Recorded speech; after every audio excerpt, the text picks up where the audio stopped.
Yeah, just huge mihi to all the speakers before. Like, honestly, listening to you guys, it's just helped me resonate with that, and it's kind of in my speech as well. So that's awesome that we've got similar experiences that we can share. So I'm not going to try go over time because I know Tom will not be very happy. So I'll just get started. So kia ora, I'm Charlotte Billings. I'm an 18-year-old Year 13 student from Whakatane High School who was only recently diagnosed with autism at the age of 16 after struggles of trying to get diagnosed at age 7. And I've been diagnosed with auditory processing disorder since I was a kid. Sorry guys, bear with me. I do tend to speak very fast, so just bear with. Fitting into a world that isn't designed to fit neurodivergent people was really tough until I was diagnosed with autism. This diagnosis gave me a sense of who I am after years of struggles growing up undiagnosed and being missed with my symptoms. Growing up undiagnosed was not only tough for me, but for others around me. In primary school, I needed support which I was not given, leading me to repeat Year 2, as I struggled in the schooling system. If I had received the support I needed, I wouldn't have had to repeat the year. Growing up, I was labelled as a strange kid because I couldn't make eye contact, and I was often seen as rude and uninterested in conversations. I found it hard to understand jokes or sarcasm, and I still do. And my lack of understanding led me to be labelled as dumb. This was part of the catalyst that led to my masking, trying to fit in with my peers.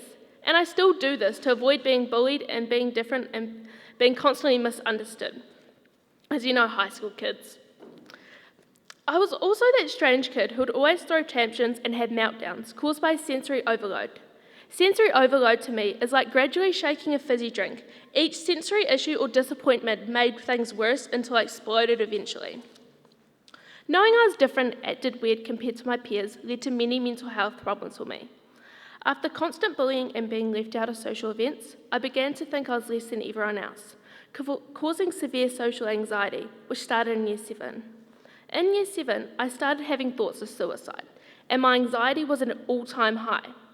I would isolate myself and put on an act to fit in, which obviously didn't work.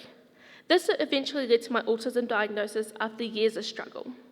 Autism is often unrecognised in girls, leading many to be misdiagnosed or overlooked because it's just anxiety in my case. Despite 1 in 5 people being neurodivergent, our society isn't supported enough. Unsupported neurodivergent people face significant risks, as been spoken before. I'm just going to reiterate Katini's point. In New Zealand, 1 in 4 people with ADHD have attempted suicide. 1 in 3 autistic people are unemployed. At least 50% of prison inmates have dyslexia and 40% have ADHD. These are huge, and these statistics highlight the need for better support and understanding within the neurodivergent community. The education system, in particular, lacks commitment. I had a teacher who recently attended a teacher conference in Wellington hosted by the YNCs. And she said that she wished to see students with different abilities acknowledged and recognised by staff and others.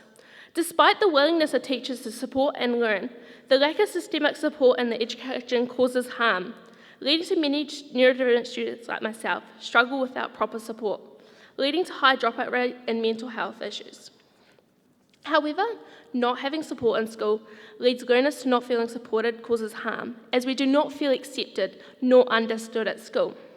I struggled a lot at school, and still do to this day, and that led to many mental health problems for me, leading me to be overwhelmed and have sensory overloads, where I got a time out of class slip whenever I needed it, as I found class to be very stressful at times.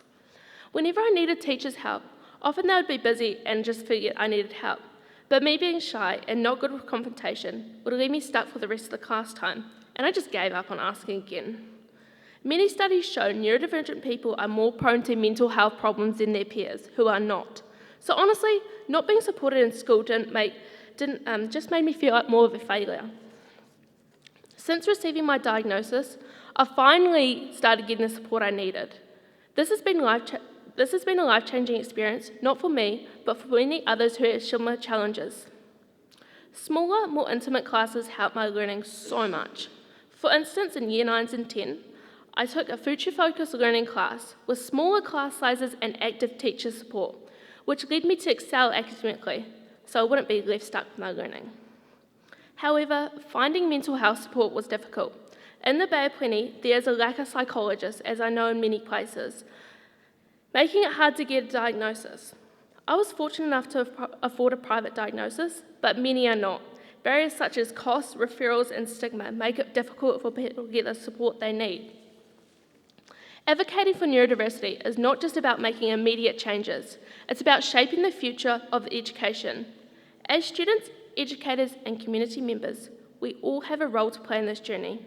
We can pave the way for a more equitable and accepting society by raising awareness, challenging stereotypes, and promoting inclusive practices. Every brain is different and beautiful in its own way. We need to learn as a society to accept and love everyone for who they are. It's hard standing here sharing these experiences, it's emotional for me. But it's essential to raise awareness about the challenges faced by neurodivergent people like myself. The road to a more inclusive world starts with understanding the diverse experiences within the neurodivergent community. We need government support to do amazing work, help neurodivergent individuals, and educate and upskill teachers on how we learn and how to support neurodivergent learners better.